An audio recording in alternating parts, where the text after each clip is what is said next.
भागवत महापुराण की जय हो। आदि सत्य जगत जननी जगदम्बे मातु की जय हो। खाटू नरेश की जय हो। अनंत बलवंत हनुमंत लाल की जय हो। पराशर नंदन व्यास भगवान की जय हो। व्यास नंदन सुखदेव भगवान की जय हो। परीक्षित जी महाराज की जय हो। जय जय श्री राधे। सच्चिदानंद रूपाय विश्वोत्पत्त्यादिहेतवे तापत्रय विनाशाय श्रीकृष्णाय वयं नुमः। नारायणं नमस्कृत्य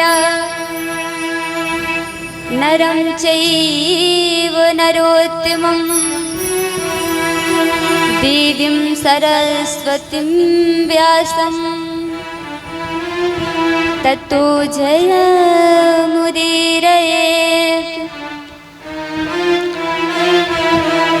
राधानाथ समारम्भां निम्बादित्यं तु मध्यमाम् अस्मदाचार्यपर्यन्तां वन्दे गुरुपरम्पराम्।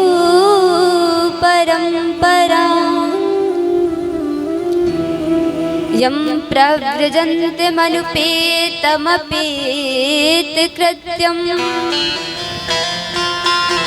द्वैपायनो विरहकातर्या जुहाव। पुत्रेति तन्मयतया तर्वोऽभिनेदुस् तं सर्वभूतहृदयं मुनिमानतोऽस्मि। योऽन्तः प्रविश्य मम वाचमिमां प्रसुप्तां सञ्जीवयत्यखिलशक्तिधरा स्वधाम्ना। अन्यश्च हस्तचरणश्रवणत्वगादीन् प्राणन्नमो भगवते पुरुषाय तुभ्यम्। ध्येयं सदा परिभवनमभीष्टदोहम् तीर्थास्पदं शिवविरिञ्चिनुतं शरण्यम्।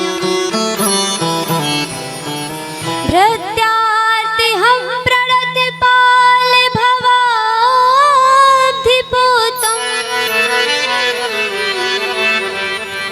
वन्दे महापुरुषते चरणारविन्दम्।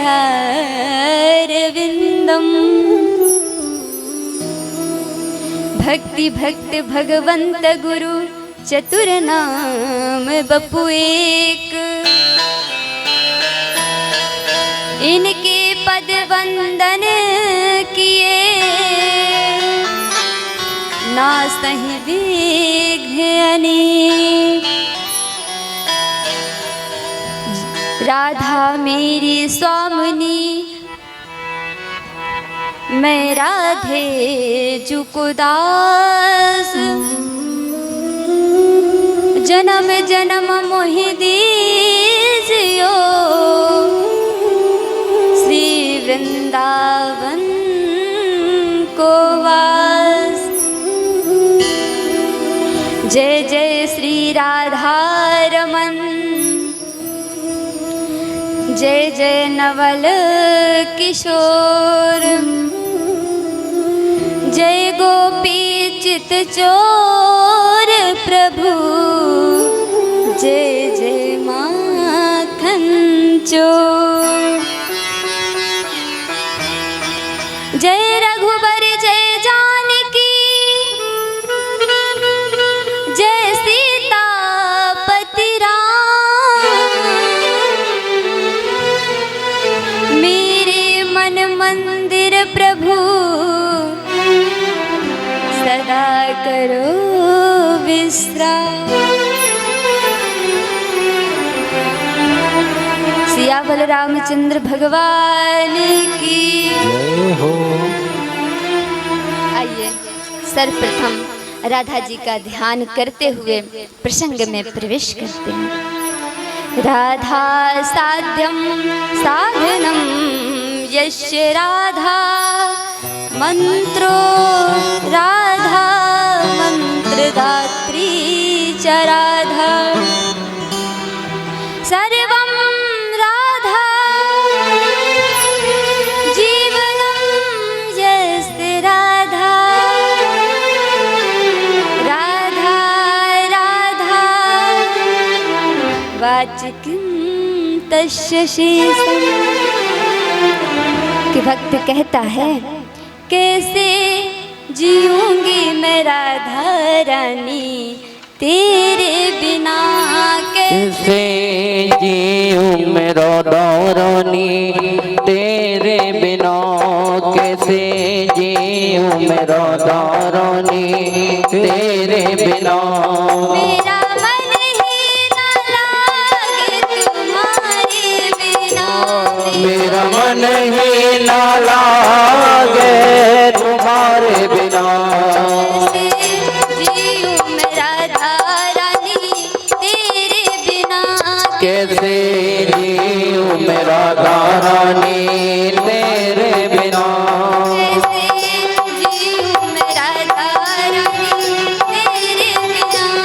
कैसे जीऊं मैं राधा रानी तेरे बिना।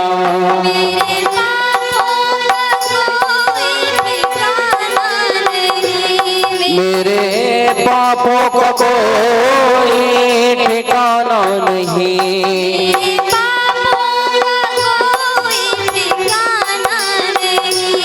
मेरे पापों का कोई ठिकाना नहीं।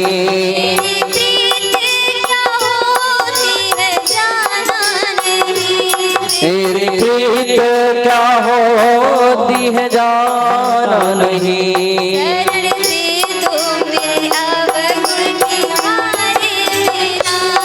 शरण दे दो मेरे अब गुरु जी तुम्हारे बिना, कैसे जीऊं मैं राधा रानी तेरे बिना।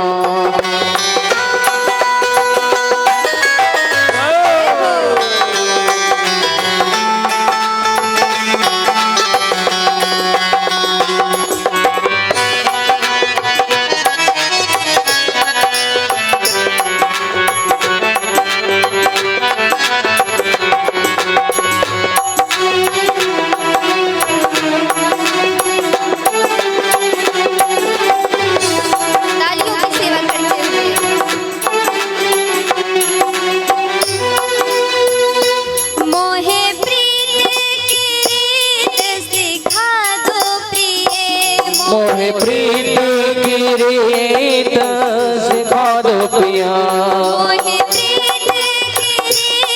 सिखा दो पिए, मोहे प्रीत की रीत सिखा दो पिया। अपनी यादों में रोना बता दो पिए, अपनी यादों में रोना बसा दो पिया। जीवन नीरस अखियों के तारे बिना, जीवन नीरस अखियों के तारे बिना, कैसे जीऊं मैं राधा रानी तेरे बिना, कैसे जीऊं मैं राधा रानी तेरे बिना। मेरा मन ही न लागे तुम्हारे बिना, मेरा मन ही ना लागे तुम्हारे बिना, मेरा मन ही न लागे तुम्हारे बिना। मेरा मन ही ना लागे तुम्हारे बिना, कैसे जीऊं मैं राधा राधा रानी तेरे बिना। कैसे जियूं मैं राधा रानी तेरे बिना।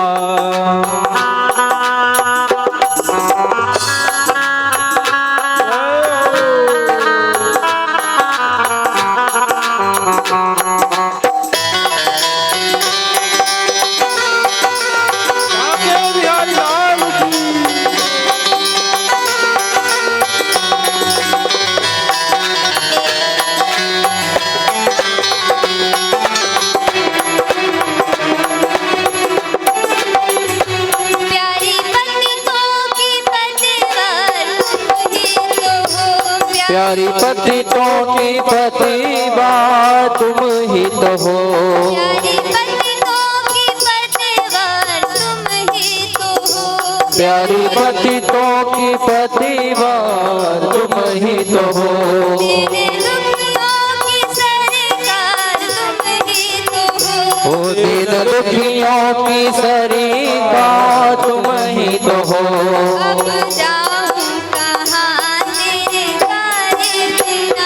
अब जाऊं कहाँ मैं द्वारे वहाँ। कैसे जीऊं मैं राधा रानी तेरे बिना। कैसे जीऊं मैं राधा रानी तेरे बिना। मेरा मन ही न लागे तुम्हारे बिना। मेरा मन ही न लागे तुम्हारे बिना। मेरा मन ही न लागे तुम्हारे बिना। मेरा मन ही न लागे तुम्हारे बिना। कैसे जीऊं मैं राधा रानी तेरे बिना। कैसे जीऊं मैं राधा रानी तेरे बिना। कैसे जीऊं मैं राधा रानी तेरे बिना। बोलो राधे रानी सरकार की जय हो। अनंत ब्रह्मांड नायक परात्पर ब्रह्म परमात्मा सर्वशक्तिमान दयालु अजन्म अनंत निर्विकार सर्वाधार सर्वव्यापक अजर अमर भक्त कल्प द्रुम भक्त प्राण धन भगवान श्री कृष्ण चंद्र की वांगमयी मूर्ति श्रीमद्भागवत महापुराण की कथा रूपी ज्ञान गंगा में हम सभी भक्त अवगाहन हेतु समुपस्थित हैं। सर्वप्रथम आदि पुरुष नारायण भगवान व्यास सुखदेव भगवान तथा महामना परीक्षित जी के चरणों में सादर वंदन करते हैं और दूसरे दिवस की कथा सत्र में प्रवेश करते हैं। जैसा कि कहा गया है, संत मिलन को जाइए तज ममता अभिमान, जितने पग आगे बढ़े उतने तीर्थ समान। जब हम भगवान की यात्रा करने या भगवान के दर्शन करने या कथा सुनने सत्संग में जाते हैं ना, तो जितने पग आगे बढ़े उतने तीर्थ समान। हमारे जितने कदम आगे बढ़ते हैं ना, तो उतने तीर्थों के समान, यानी तीर्थों में जाने के जैसा हमें फल प्राप्त होता है। तो आप सब जितने कदम चल करके आए हैं, उतने तीर्थों का फल आप सबको मिलेगा। तो आइए दूसरे दिवस की कथा सत्र में प्रवेश करते हैं। कल हम सब लोगों ने श्रवण किया, धुंधकारी जैसे प्रेतात्मा की मुक्ति हो गई श्रीमद्भागवत महापुराण से। ज्ञान वैराग्य भक्ति महारानी को जीवन दान मिला श्रीमद्भागवत महापुराण से। सूत जी महाराज कहते हैं, सनकादि ऋषियों, ये जो कथा है ना, आज श्रीमद्भागवत महापुराण के प्रथम स्कंध में हम प्रवेश करेंगे। तो प्रथम स्कंध का सबसे पहला श्लोक है, जन्मादस्य यतोऽन्वयादितरतस् चार्थेष्वभिज्ञा स्वराट् तेने ब्रह्म हृदयादि कवये मुह्यन्त यत् सूरयः तेजो वारि मृदां यथा विनिमयो यत्र त्रिसर्गो मृषाः धाम्ना स्वेन सदा निरस्ते कुहकं सत्यं परं धीमहि। जन्मादस्य यतोऽन्वयादितरतश्चार्थेषु विज्ञास्वराट्, यानी वो जो परमात्मा है ना, सूत जी महाराज कहते हैं सौनकादि ऋषियों से, ये पूरा जो संसार है स्वराट माने स्वयं राजते इति स्वराट, इस संसार का वो राजा है जिसकी माया की लपेट में बड़े बड़े सूरवीर भी मोहित हो जाते हैं। जैसे गर्मी के महीने में हम रोड पे देखें तो ऐसा लगता है कि जल है, लेकिन जब पास जाकर के देखते हैं तो वास्तव में उसमें जल नहीं होता है। हिरन जो होता है ना, वो जब प्यासा होता है तो जैसे ही रोड में देखता है सड़क में कि जल है, तो जल की इच्छा से वो आगे बढ़ता है। धूप की वजह से जल प्रतीत होता है, लेकिन उसे कहीं जल नहीं मिलता और अंत में प्यास के कारण उसके प्राण निकल जाते हैं। बोलो राधे राधे। इसी तरह हम सभी व्यक्ति वो स्वयं राजे थे इति स्वराटा, जो राजा है उसकी माया की लपेट में बस भागते हैं। माया हमको इतना पकड़े हुए है कि हमें लगता है अब हमारी पत्नी सहारा देगी, फिर लगता है अब हमारा पुत्र सहारा देगा। जैसे जल का आभास मृग तृष्णा कहते हैं हिरन को जल का आभास होना, तो उसी तरह हमें कभी किसी का सहारा चाहिए, कभी किसी का सहारा लेते लेते काल आता है और हमको लेकर के चला जाता है। लेकिन महाराज जैसे धूप में जल का आभास हो रहा था, लेकिन वास्तव में वहां जल नहीं था, और जैसे हिरण के प्राण निकल गए, इसी तरह इस संसार में केवल मोह रूपी जल है और कुछ नहीं है, और हम सब ऐसे ही भाग रहे हैं। बस इसी तरह एक दिन काल आएगा और हमको भी ले जाएगा। लेकिन महाराज इससे बचने का उपाय सत्संग करो, श्रीमद् भागवत महापुराण की कथा सुनो, भगवान का भजन करो, ध्यान करो। जो ऐसा भक्त है वही चितचोर की माया से बच सकता है। सूत जी महाराज कहते हैं सौनकादि ऋषियों से कि अच्छा भागवत जी में महाराज किसी देवी देवता का वंदन नहीं किया गया, जैसे श्री रामचरितमानस में राम की स्तुति, शिव पुराण में शिव की स्तुति, लेकिन भागवत में किसी देवी देवता की स्तुति नहीं है। तो किसकी है? बोले सत्यम परम धीमहि, सत्य की वंदना की गई है, इसीलिए भागवत को रस कहा गया है। भागवत में 3 बार सत्यम परम धीमहि बताया गया है। भागवत के प्रथम स्कंध के पहले श्लोक में ही सत्यम परम धीमहि यानी सत्य ही सर्वस्व है। फिर दसम स्कंध के द्वितीय अध्याय के 26वें श्लोक में भी सत्यम परम धीमहि, दसम स्कंध मध्य बताया गया है, बीच का, वहां भी सत्यम परम धीमहि, और सबसे अंत में भी सत्यम परम धीमहि। त्रिकाल संध्या होती है, जो त्रिकाल संध्या करते हैं ना उन्हें पापजन्य दोष नहीं लगता। पहले हर ब्राह्मण क्षत्रिय सब त्रिकाल संध्या करते थे, इसलिए उनको ऐसी शक्ति थी कि यदि उसे वो किसी को श्राप भी दे देना तो लग जाता था, वरदान भी दे दे तो लग जाता था। त्रिकाल संध्या का इतना बड़ा महत्व है। तो सत्यम परम धीमहि, सत्य क्या है? परमात्मा है। यानी जैसे भागवत में सबसे पहले सत्यम परम धीमहि, बीच में सत्यम परम धीमहि, अंत में सत्यम परम धीमहि, उसी तरह परमपिता परमेश्वर सृष्टि के पहले था, सृष्टि के मध्य में है और सृष्टि के अंत में भी है। उसी को हम सत्यम परम धीमहि कहते हैं। तो सत्य की वंदना व्यास जी महाराज ने की, किसी देवी देवता की वंदना नहीं की। अब सूत जी महाराज कहते हैं सौनकादि ऋषियों से कि ये भागवत आया कहाँ से, ये है क्या।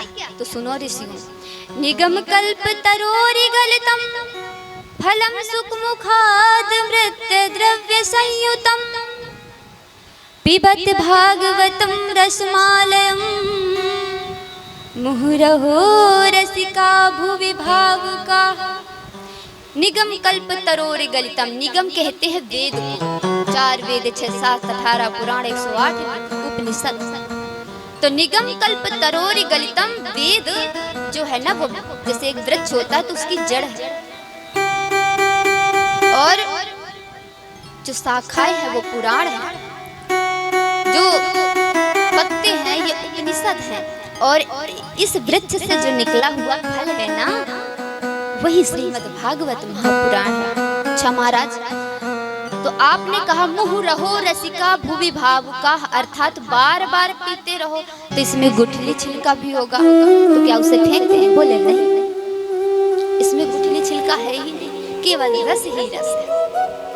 सुख मुखाद अमृत द्रव्य संयुतम, ये इसलिए मीठा है क्योंकि महाराज कहते हैं ना कि जिस फल में तोते का मुंह लग जाए वो मीठा होता है, या यूं कहो कि तोता उसी फल में मुंह लगाता है जो मीठा हो।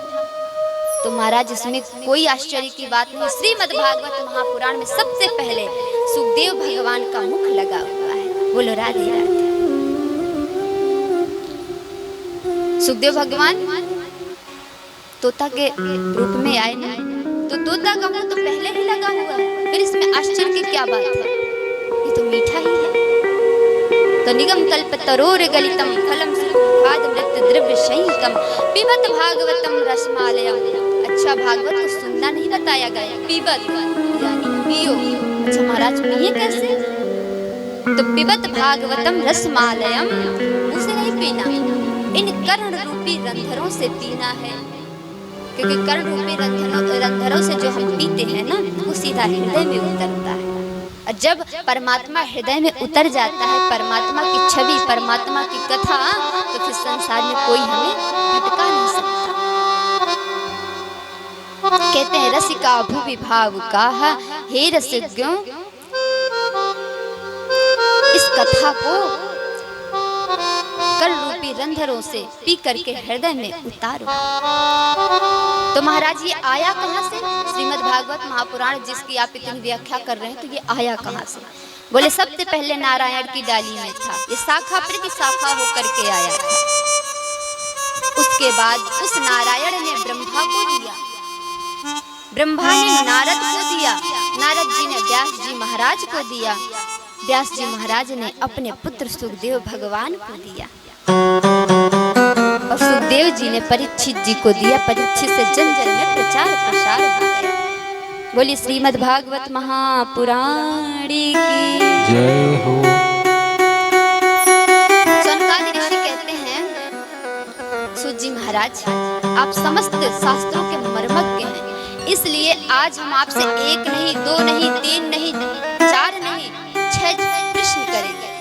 इन्हीं 6 प्रश्नों में पूरा भागवत समाहित है। क्या? जीव मात्र का कल्याण क्या है? जीव मात्र का कल्याण, कलयुग के प्राणियों का कल्याण कैसे हो सकता है? दूसरा प्रश्न, सभी शास्त्रों का सार क्या है? सभी शास्त्रों का सार क्या है? यही श्रीमद् भागवत महापुराण है। तीसरा प्रश्न करते हैं कि भगवान के अवतार कितने हुए? कोई कहता है भगवान के 1 अवतार, कोई कहता है 2, कोई कहता है 3, कोई कहता है हरि अनंत हरि कथा अनंता। तो प्रभु भगवान के कितने अवतार हुए हैं हमें बताएं। और कहते हैं चौथा प्रश्न कि भगवान अवतार क्यों लेते हैं, ये भी बताएं। जीवन का लक्ष्य क्या होना चाहिए? कहते हैं जब भगवान कृष्ण गोलोक धाम चले गए तो धर्म उसकी शरण में गया। सूत जी महाराज बड़े गदगद हो गए कि हे ऋषि तुमने बड़े सुंदर प्रश्न किए हैं, क्योंकि ये मतलब अपने लिए, तुमने अपने लिए नहीं किया, इस संसार के प्राणियों के लिए किया है। तो ध्यान से सुनो। सूत जी महाराज कहते हैं ऋषियों ध्यान से सुनो, इस मैंने क्यों कहा, क्योंकि श्रीमद् भागवत महापुराण की महिमा को सभी नहीं जानते। एक बार ऐसे ही एक पंडित जी थे, वो काशी के विद्वान थे, काशी से पढ़ करके आए थे। सोचने लगे कि चलो भगवान की कृपा से भागवत पढ़ ली हमने, अब कहीं कथा करेंगे तो खर्चा पानी चले। यह विचार किया और काशी से पढ़ करके रास्ते में आ ही रहे थे कि नदी पड़ी, तो सोचे लाओ स्नान कर ले। लेकिन महाराज जो चोर होते हैं ना, वो ये भी नहीं देखते कि धार्मिक कौन है धार्मिक कौन। चोर कहते हैं तुम करो हर हर गंगे, हम कर देंगे तुमको नहीं। झोला झंडी लेकर के सब भाग गए। अब महाराज जी गंगा स्नान करके निकले। जब गंगा स्नान करके निकले तो देखे हमारा पैसा कहाँ गया। अब बेचारे परेशान, लेकिन महाराज जी कहते हैं जाहि विधि राखे राम ताहि विधि रहियो। भगवान के भक्त ऐसे होते हैं, उनके पास कुछ भी ना हो ना तो भी कहते हैं राम भरोसे। आगे बढ़े, एक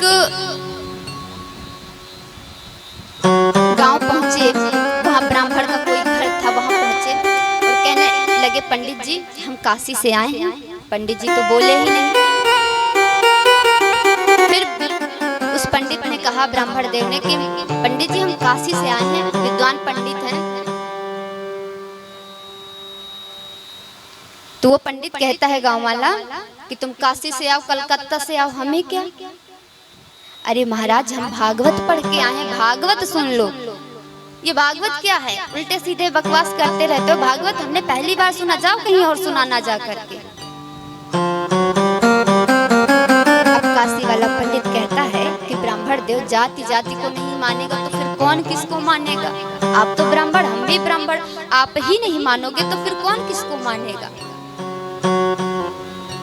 अच्छा ठीक है बैठो, मैं सेठ से जाकर के गांव में कहता हूँ, अगर वो सुन ले कथा तो तुम्हारी भागवत, मैं तो नहीं जानता इसे ये क्या है। अब सेठ के पास पहुंचे। जब सेठ के पास पहुंचे तो सेठ से ब्राह्मण देव कहते हैं, गांव वाले ब्राह्मण, कि एक पंडित जी आए हैं काशी से, कहते हैं भागवत सुन लो। सेठ ने और चार फटकार लगाई, ये क्या भागवत लगा रखी है, पहले कभी नाम सुना है, कहीं से भी कुछ भी लेके चले आते हैं, जाओ उसे भगाओ। अब दो बालक सेठ जी के रोते रोते आए, हम भागवत जी देखेंगे, हम भागवत जी देखेंगे। अब रोने लगे दोनों सेठ के बालक।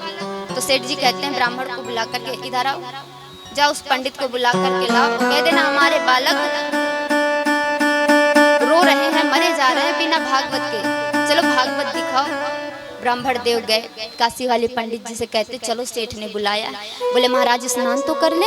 अरे बोले स्नान बाद में करना, चलो पहले भागवत दिखाओ। बोले ये कैसे आदमी है, भागवत दिखाओ कि सुनाने की चीज है कि दिखाने की, स्नान भी नहीं करने दे रहे। चलो पंडित जी गए।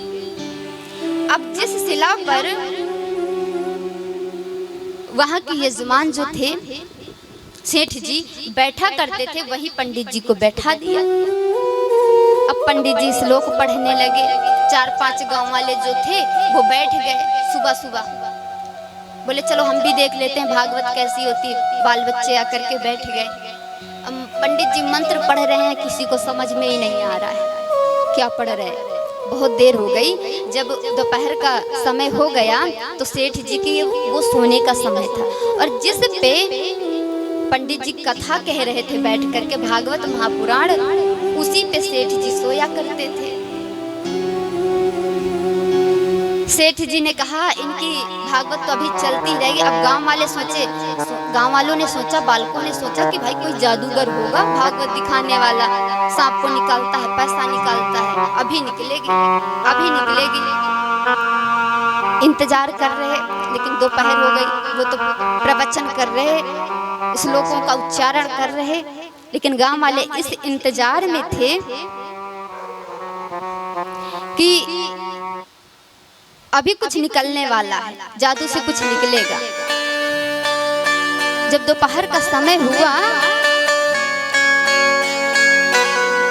तो सेठ जी ने भोजन किया और भोजन करके उसी शिला में पंडित जी के गोद में सर रख कर के सो गए। अब पंडित जी ने कहा ये कैसा आदमी है, जजमान तो यही है, यही सो जाएगा तो कथा कौन सुनेगा। अब थोड़ी देर बाद लेने लगे सेठ जी खर्राटे।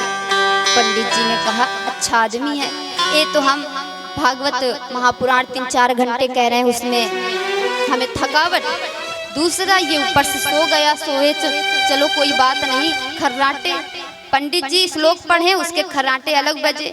अच्छा सेठ जी को कोई जगा नहीं सकता था, लेकिन पंडित जी को क्या पता, पंडित जी ने जगा दिया। सेठ जी उठो, कथा सुनो, भागवत सुनो। सेठ जी ने खींच के चाटा दिया। क्या कथा तुम्हारी कथा कुछ निकालोगे, कोई जादू का काम करोगे? बोले जादू, भागवत है ये, जादूगर नहीं है। पंडित जी ने कहा अब समझ गए ये गांव के लोग कैसे हैं, अब इनको इनके तरीके से समझाना पड़ेगा। पंडित जी ने लंगोटा बांधा और पंडित जी ने खींच के दिया एक सेठ को। बोले ये होती है भागवत। अब गांव वाले कह रहे दूर हो जाओ, दूर हो जाओ। अब भागवत शुरू हुई है, अब भागवत दिखाई। ये कोई छूना नहीं, कोई नहाए नहीं है। पंडित जी ने पहले बोला था छूना नहीं। अब पंडित जी दिखाएंगे कि भागवत कैसी होती है। अब दोनों लड़ने लगे। पंडित जी भी खाए पिए थे, काशी के विद्वान थे, पटका पटकी करने लगे। अब कोई बचाने नहीं जा रहा है, सब कह रहे ए दूर हो जाओ, छूना मत भागवत को। अभी देखो कितनी बढ़िया भागवत है, हमने तो पहली बार देखी यार, भागवत देखने की चीज है। बालक बहुत खुश हो गए, पापा अब भागवत में आनंद आ रहा है, बढ़िया भागवत है, अब जादूगर को मत बुलाया करो, भागवत ही देखेंगे हम। अब पंडित जी पटकते पटकते एक खाई में सेठ जी को गिरा दिया। अब दोनों खाई में लड़े जा रहे हैं। सेठ जी की पत्नी रोती हुई आई, हे भागवत महारानी हमारे पति को छोड़ दो, हमें नहीं पता था भागवत ऐसी दिखाई जाती है, भागवत का इतना प्रभाव है। अब गांव वाले कह रहे हैं दूर हो जाओ, कोई छूना, कोई बचाने नहीं जा रहा है। अब बालक जी गांव वाले सब बड़े प्रसन्न, भागवत में तो भाई बड़ा आनंद आ रहा है। अब जादूगर को नहीं बुलाना, भागवत ही बुलाना है और भागवत को ही देखना है। अब पत्नी रोती हुई आई, महाराज हे भागवत महारानी हमारे पति को छोड़ दो, बदले में जो लेना है सो ले लो। पंडित जी बोले भागवत है दूर रहो, नहीं जिसके ऊपर सवार हो जाएगी फिर उसे छोड़ेगी नहीं। सब दूर हो गए। पंडित जी ने कहा अच्छा ठीक है, निकालो 501 रुपए। उस समय बहुत होते थे 501 रुपए। 501 रुपए निकालो तो भागवत महारानी इसके ऊपर जो चढ़ बैठी हैं ये छोड़ देंगी। अब इस तरह के हालात में पैसा कौन गिनता है, जितना हाथ में आया सब पंडित जी को लाके दूर से दे दिया गया कि कभी भागवत महारानी हमारे ऊपर ना आ जाए। वहाँ के जो गरीब लोग थे उनने कहा धन्य भाग हमारे, वो सेठ जी तो पहलवान थे, बलवान थे, तो भागवत महारानी का वजन सह गए, हम गरीब गुरबे होते तो मर ही जाते। अब पंडित जी सेठ जी को छोड़ करके पैसा लेकर के चले गए। गांव वाले कहते हैं वाह सेठ जी, पीठ में खाली पीठ ठोक रहे हैं कि सेठ जी इतने दिन हो गए गांव से, गांव में कोई आनंद नहीं देखा था, आज पहली बार हमको आनंद हुआ। ये भागवत महारानी अब हमेशा देखा करेंगे। तो महाराज कुछ ऐसे भी लोग होते हैं जिनको ये भी नहीं पता कि भागवत क्या है। अब वो समझते हैं भागवत जादूगर का खेल है। तो इसलिए सूत जी महाराज कहते हैं कि ध्यान से सुनना, ऐसे लोग न बनना कि जिनको ये भी नहीं पता कि भागवत क्या है। हमारी संस्कृति है, संस्कृति में रह करके हम ये ना जाने कि भागवत क्या है तो फिर क्या जाना। सूत जी महाराज कहते हैं सोनकाद ऋषियों, तुमने कहा कि भगवान के अवतार कितने होते हैं, तो सुनो। भगवान का सबसे पहला अवतार सनक सनंदन सनातन और सनत कुमार का, दूसरा अवतार भगवान का बाराह का हुआ, जो पृथ्वी में पृथ्वी रसातल में चली गई तो हिरण्याक्ष को मार करके पृथ्वी को बाहर निकाल कर लाए। तीसरे अवतार में नारद जी का अवतार हुआ। चौथे अवतार में नर नारायण का अवतार हुआ। पांचवें अवतार में कपिल भगवान का अवतार हुआ, जिन्होंने सांख्य शास्त्र का उपदेश दिया। सांख्य शास्त्र में 25 तत्वों का वर्णन किया गया है। जो 25 तत्वों को समझ लेता है ना महाराज, इस संसार से आवागमन से मुक्ति पा जाता है। छठे अवतार में दत्तात्रेय का अवतार लिया। कहते हैं 7वें अवतार में भगवान यज्ञावतार का रूप धारण किया।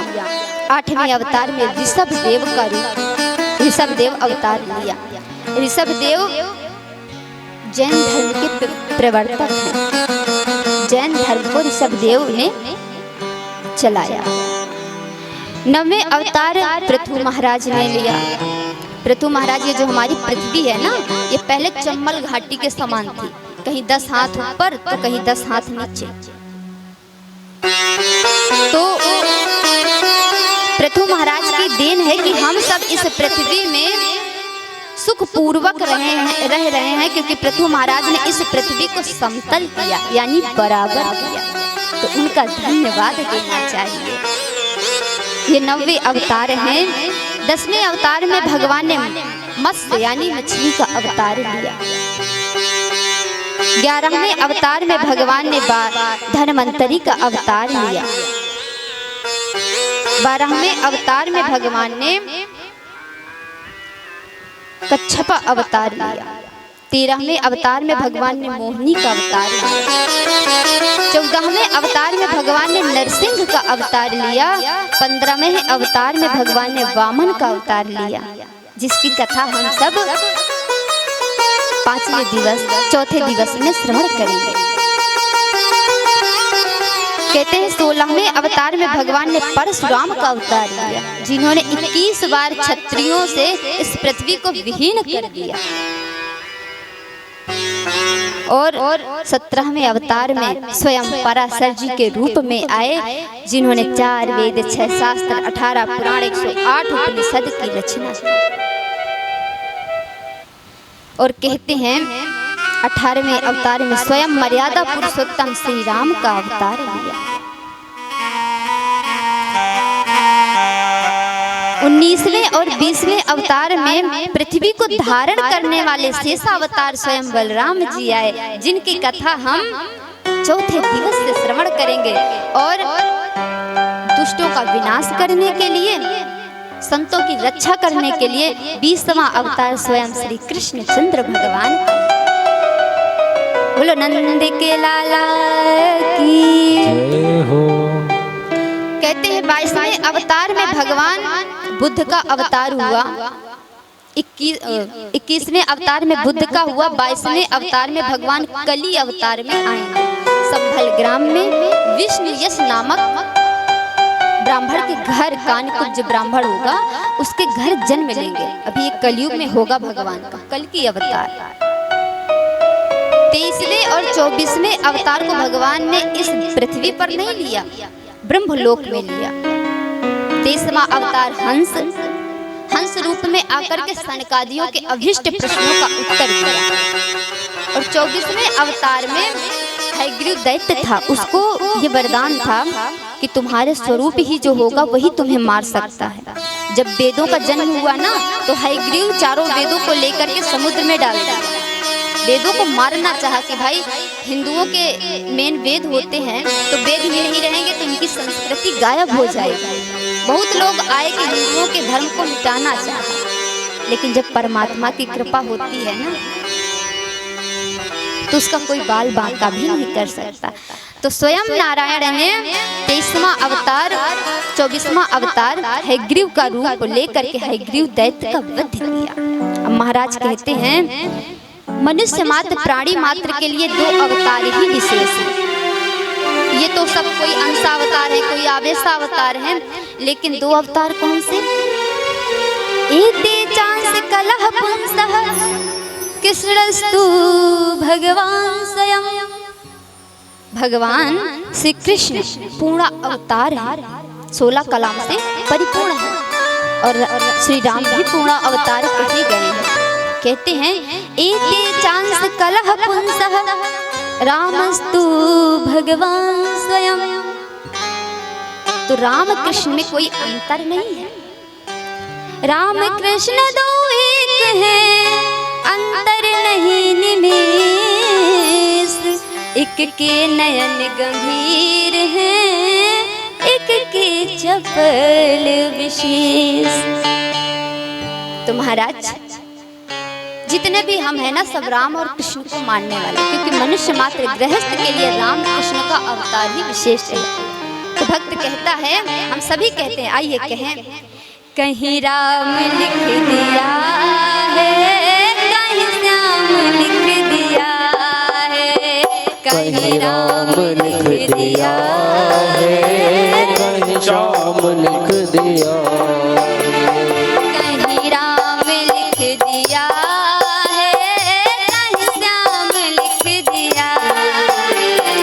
कहीं राम लिख दिया है, कहीं श्याम लिख दिया।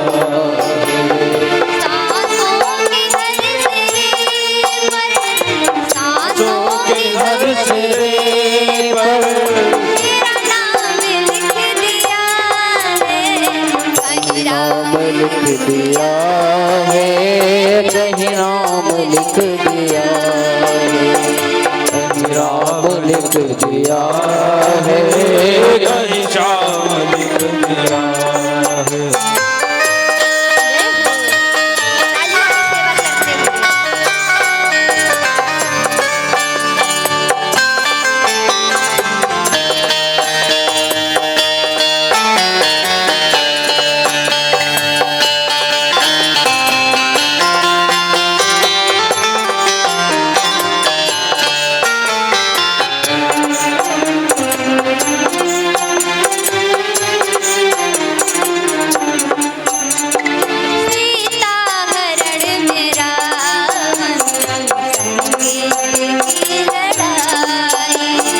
सीता हरण में रावण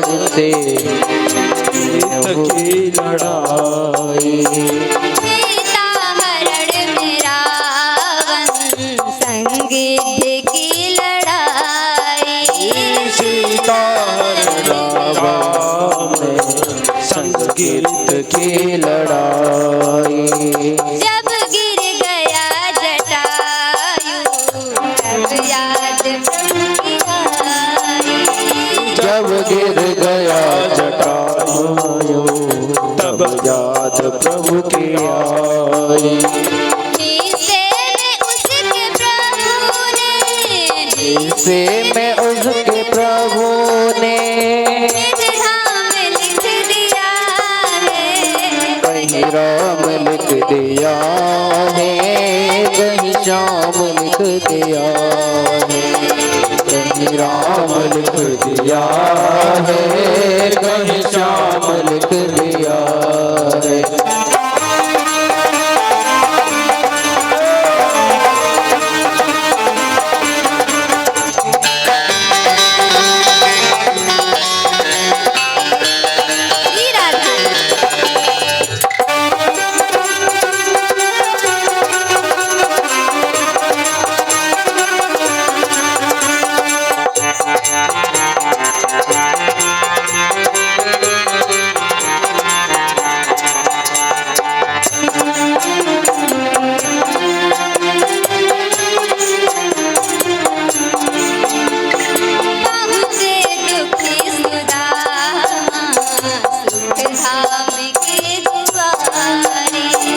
पहुँचे दुखी सुदामा सुख धाम के दुआरे, पहुँचे दुखी सुदामा सुख धाम के दुआरे, पहुँचे दुखी सुदामा सुख धाम के दुआरे।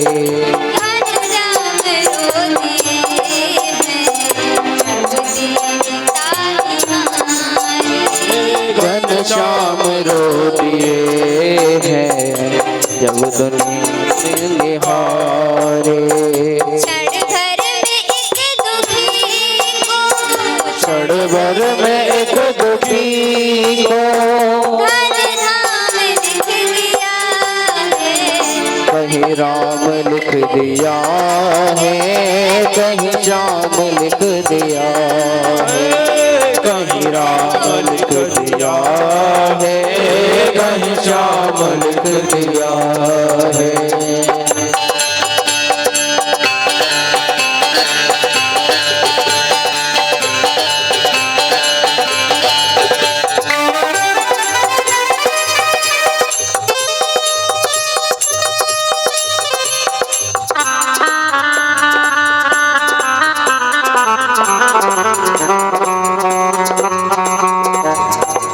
श्री राधे तालियों की सेवा करते हुए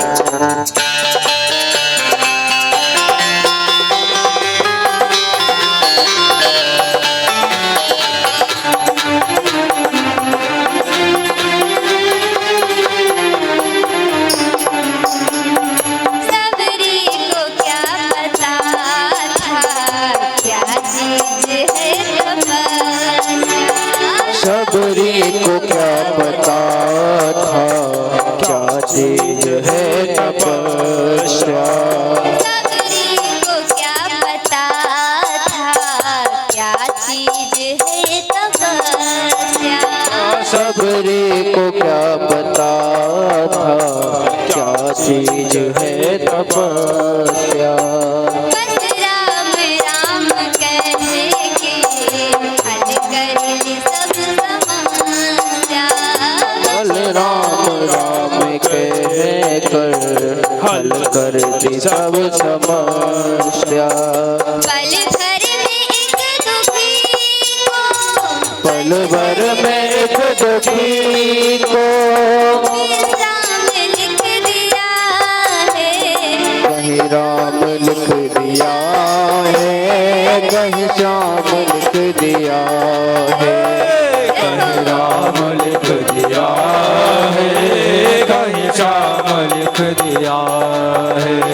सांसों के हर सिरे पर, सांसों के हर सिरे पर, सांसों के हर सिरे पर, सांसों के हर सिरे पर तेरा नाम लिख दिया है। कहीं राम लिख दिया है, कहीं श्याम लिख दिया है। कहीं राम लिख दिया है, कहीं श्याम लिख दिया है। कहीं श्याम लिख दिया। श्री कृष्णचंद्र भगवान की जय हो, श्री रामचंद्र भगवान की जय हो। राम कृष्ण दो एक है, अंतर नहीं निमेष, और एक के नयन गंभीर हैं, एक के चपल विशेष। श्री रामचंद्र की जी के नेत्र है ना, वो गंभीर है। दोनों में पूर्ण कलाएं थी, लेकिन राम जी ने दो कलाओं को छिपा करके रखा। क्या? एक, कभी चोरी नहीं किया। यदि पुष्प भी तोड़ना होता ना, तो माली से पूछ करके तोड़ते। और कभी झूठ नहीं बोले। यहाँ तक कि जब पुष्प वाटिका में श्री सीता जी को देखा,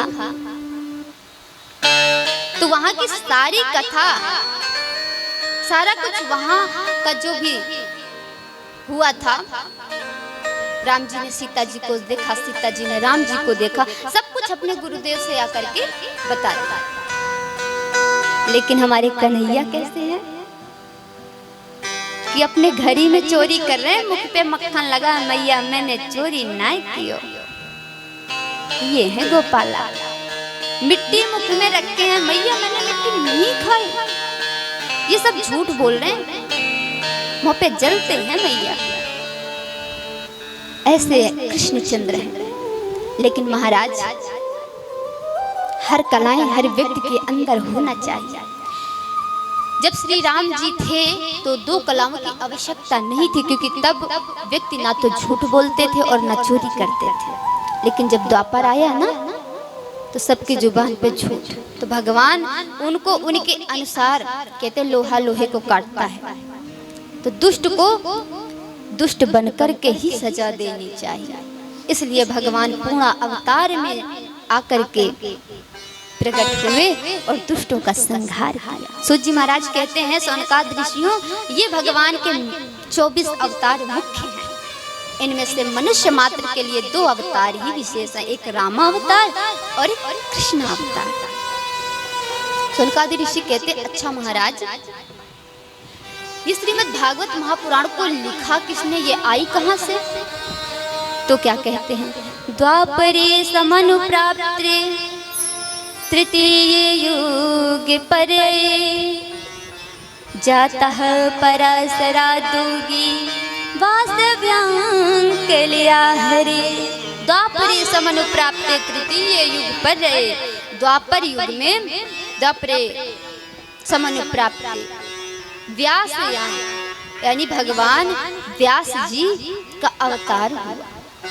एक दिन चिंतित होकर के नदी के किनारे, सरस्वती नदी के किनारे बैठे हुए थे। अच्छा महाराज, हमारी भागवत को त्रिवेणी क्यों कहा जाता है? क्योंकि व्यास जी महाराज ने सरस्वती के किनारे बैठ करके इसकी रचना की, और परीक्षित जी महाराज गंगा जी के किनारे बैठ करके सुखदेव भगवान ने परीक्षित जी को सुनाया, तो गंगा और सरस्वती हो गई। और भक्ति महारानी जमुना जी के किनारे बैठी थी। जब नारद जी निकल रहे थे, हमने कल की कथा में श्रवण किया, तो जिस कथा में गंगा यमुना सरस्वती तीनों का वर्णन आए वो तो त्रिवेणी ही है। बोलो राधे राधे राधे। इसलिए कथा को सुनने के बाद कहीं जाने की आवश्यकता नहीं, बस इसी का चिंतन कीजिए, इसी का मनन कीजिए। इसमें सत्यम परम धीमहि भी है, त्रिवेणी का वर्णन भी है। 2 गंगा होती हैं, एक भगवान के मुखार विंद से निकली गीता, उसको पढ़ करके लोग कर्म करते हैं। गीता को पढ़ करके कर्म की शिक्षा की, मनुष्य मात्र को कर्म कैसे करना चाहिए। अर्जुन, इसमें कर्म योग, सांख्य योग, सारे योगों का वर्णन हुआ। तो वो कौन हुई? मुखार विंद गीता। और भगवान के चरणों से गंगा निकली, भगवान के अंगूठे से गंगा का प्रादुर्भाव हुआ। तो महाराज जो भगवान के मुख से निकली, बड़ा तो वो है ना। तो ये श्रीमद् भागवत महापुराण स्वयं भगवान व्यास जी के मुखार विंद से, यानी सुखदेव भगवान, वीतराग परमहंस सुखदेव भगवान के मुखार विंद से निकली, तो बड़ी तो यही है। अच्छा महाराज, जो चरणों की गंगा निकली है ना, उसमें जाकर के हम तन की शांति करते हैं। लेकिन तन की शांति तो कहीं भी हो जाएगी, ठंडे पानी से भी स्नान कर लो, लेकिन गंगा जाके पाप भी धुल जाते हैं, ऐसा बोला जाता है। लेकिन जो अंदर की आग है, अंदर अशांति है, वो कैसे ठंडी होगी? तो महाराज, जब हम कथा में बैठते हैं और जब आनंद आता है ना भजनों में, तो हमें सर्वस्व भूल जाता है, घर गृहस्थी नाती पोता। तो वो जो आनंद, अंदर की आनंद की अनुभूति है ना, वो यही मुखार विंद गीता से मिलता है भगवान। तो महान तो यही है। तो कहते हैं कि व्यास जी महाराज बैठे हुए थे सरस्वती नदी के किनारे, बड़े चिंतित थे। मैंने 4 वेद 6 7 18 पुराण महाभारत जैसे ग्रंथ की रचना कर दी, फिर भी मुझे शांति नहीं। तो वहीं नारद जी का आगमन होता है, श्रीमन्नारायण श्रीमन्नारायण नारायण नारायण, श्रीमन्नारायण नारायण नारायण,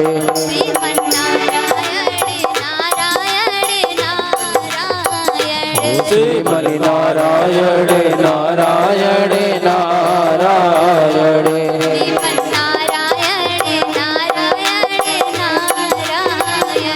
श्रीमन्नारायण नारायण नारायण,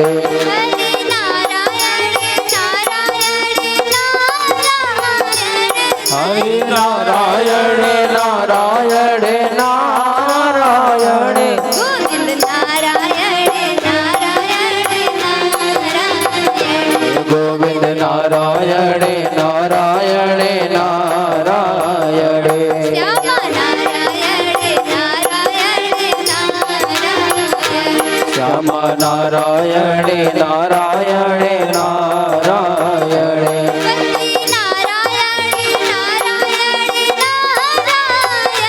लक्ष्मी नारायण नारायण नारायण नारायण नारायण बद्री नारायण नारायण बद्री नारायण नारायण नारायण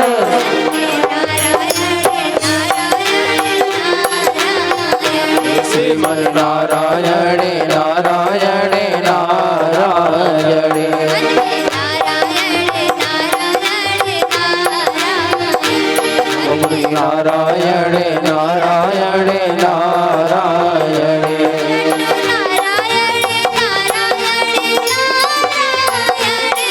नारायण नारायण नारायण नारायण लक्ष्मी नारायण नारायण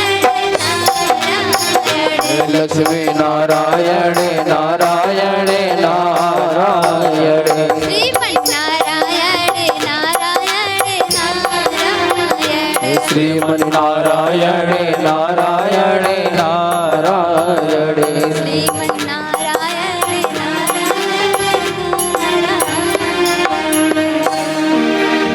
नारद जी श्रीमन नारायण नारायण करते हुए आ रहे हैं। व्यास जी महाराज को चिंतित देखा। अरे, आप जैसे प्रकांड विद्वान चेहरे में चिंता कैसी? महाराज, किसी की बढ़िया पोस्ट में सर्विस लगी हो, बढ़िया पोस्ट हो या खुशहाल हो, प्रसन्नता हो, घर में पति पत्नी सब बड़े अच्छे हों और वो चिंतित हो जाए तो चिंता की तो बात है। तो व्यास जी महाराज इतने बड़े विद्वान थे तो नारद जी ने पूछा कि आपके मुखमंडल पर चिंता, ये किस बात का? व्यास जी महाराज ने कहा, नारद जी, मैं कलयुग के प्राणियों की दशा देख रही हूँ। खाना पीना सोना, बस पार्टी जाना, इतने में ही जीवन व्यतीत हो रहा है। भक्ति भजन भाव भजन तो सब भूल गए। मैंने जो ज्ञान का उपदेश दिया तो कलयुग के प्राणियों की बात क्या है कि ज्ञान कोई नहीं सुनना चाहता। तुम उनको ज्ञान दोगे ना, वो पहले ही ज्ञान बताने लगेंगे, हमसे सुन लो दो चार ज्ञान। अरे नहीं, ऐसे से ऐसा होता है, कोई किसी का नहीं सुनना चाहता। समझाओगे बताओगे तो खुद ही बताने को तैयार हो जाएंगे। आप एक ज्ञान दोगे, वो चार ज्ञान आपको और बता देंगे। आप अपना उनसे दुख रोगे ना तो ऐसा ज्ञान आपको देंगे पूछो मत। लेकिन जब खुद पे पड़ेगी महाराज भगवान को दोष दे देंगे। तो कलयुग के प्राणी ऐसे हैं कि ज्ञान सुनना नहीं चाहते। तो व्यास जी महाराज ने कहा, ज्ञान सुनना नहीं चाहते और मैंने तो ज्ञान की रचना इतनी बढ़िया की है, तो इसलिए मेरा मन भ्रमित हो रहा है, मेरा मन चिंतित है कि मैं क्या करूं। नारद जी हंसे कि व्यास जी,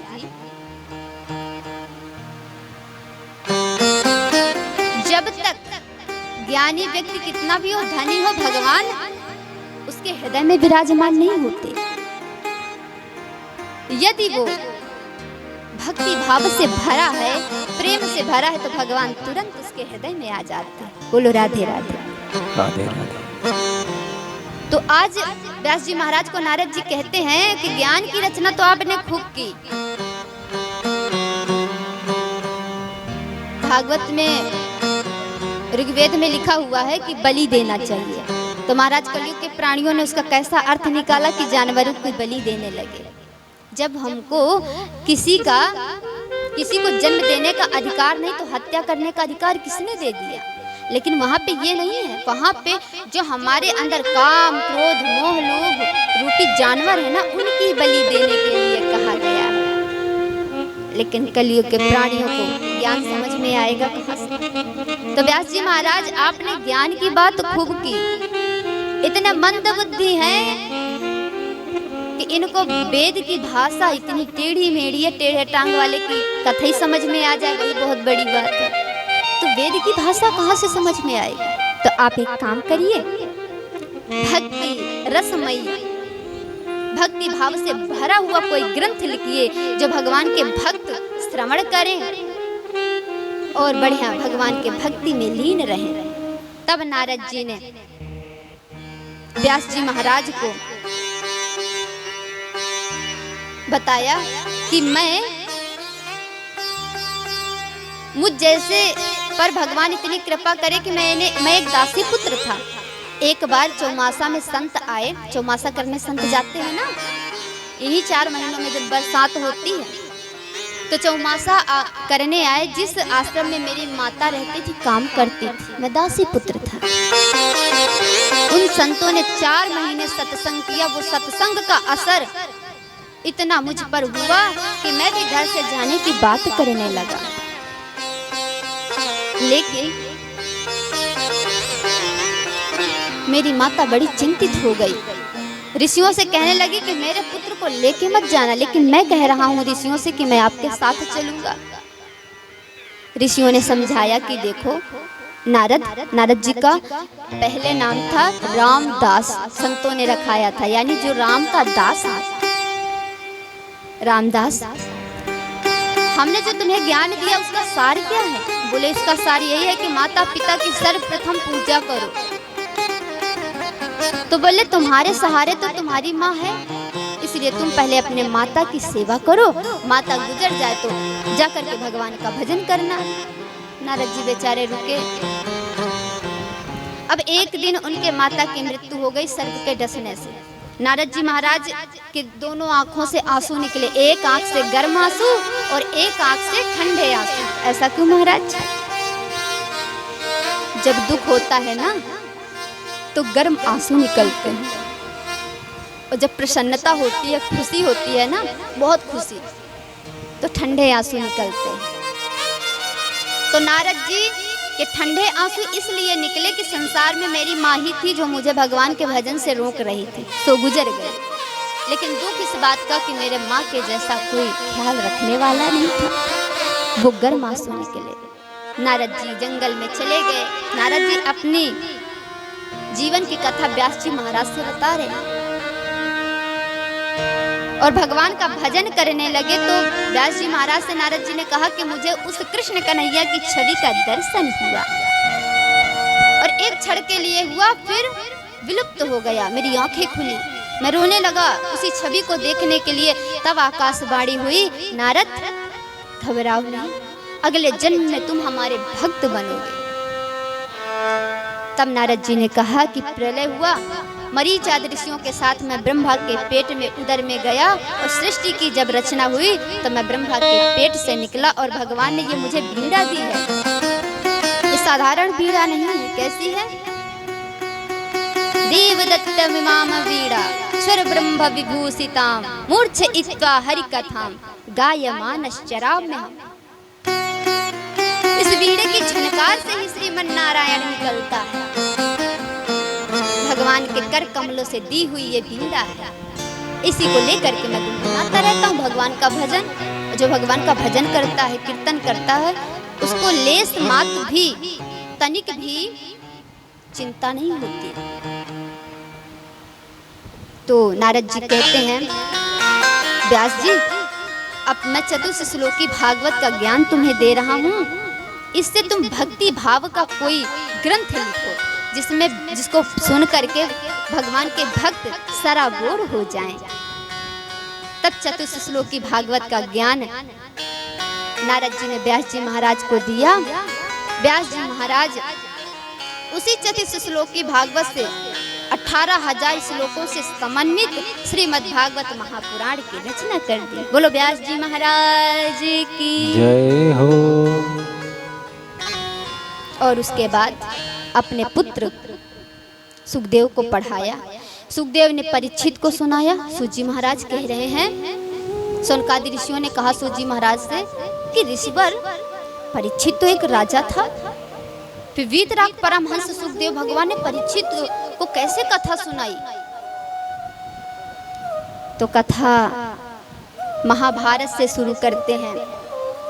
कहते हैं यदा वृधे कौरव संजयानाम, जब महाभारत का युद्ध हो चुका था ना, तो पांचों पांडव एक कच्छ पर लेटे हुए थे। दुर्योधन कराह रहा था, जंघा को भीम ने तोड़ दिया था दुर्योधन की। अश्वत्थामा आया, मित्र यदि तुम मुझे सेनापति बनाए होते ना तो आज तुम्हारी ये दुर्दशा ना होती। दुर्योधन कहता है जो हुआ सो छोड़ो, अब क्या कर सकते हो? बोले जो आज्ञा। बोले हम 100 कौरव थे, 100 में से एक भी नहीं बचा, लेकिन 5 पांडव थे, 5 पांडव में से एक का भी बाल बांका नहीं हुआ। तो तुम 5 में से किसी एक का सर लाके दे दो तो मरते मरते आत्मा संतुष्ट हो जाएगी महाराज। जो बुरा व्यक्ति होता है ना तो मरते मरते भी अन्याय करने से बाज नहीं आता। अश्वत्थामा चला, भगवान कृष्ण जाग रहे थे, रक्षा कर रहे थे। भगवान कृष्ण 5 पांडवों को ले जाकर के अन्यत्र किसी कच्छ में लिटा दिया और 5 पांडवों के जो पुत्र थे वो उसी कच्छ में लेटे थे। अश्वत्थामा गया, रात्रि में 5 के सर काट करके दुर्योधन को दिखाने लगा। जैसे ही प्रकाश में दुर्योधन ने देखा, अश्रु धारा बहने लगी। अरे कुकर्मी, तूने ये क्या कर दिया? हमारे कुल में दीपक देने वाला भी तूने नहीं छोड़ा। ये पांडव नहीं, ये पांडव के पुत्र हैं। और रुदन करते हुए अश्वत्थामा का मित्र दुर्योधन का प्राणांत हो गया। अब इधर द्रौपदी ने देखा मेरे पुत्रों की मृत्यु हो गई। तो महाराज थोड़ा द्रौपदी के बारे में जानते हैं कि द्रौपदी है कौन। तो द्रौपदी श्री कृष्ण की सखी है, सहेली है। अच्छा महाराज, लुधियाना वालों को वृंदावन क्यों अधिक प्यारा है पता है? लुधियाना वाले जितने भी भक्त हैं, जितने भी लोग हैं, सभी को वृंदावन बहुत प्यारा है।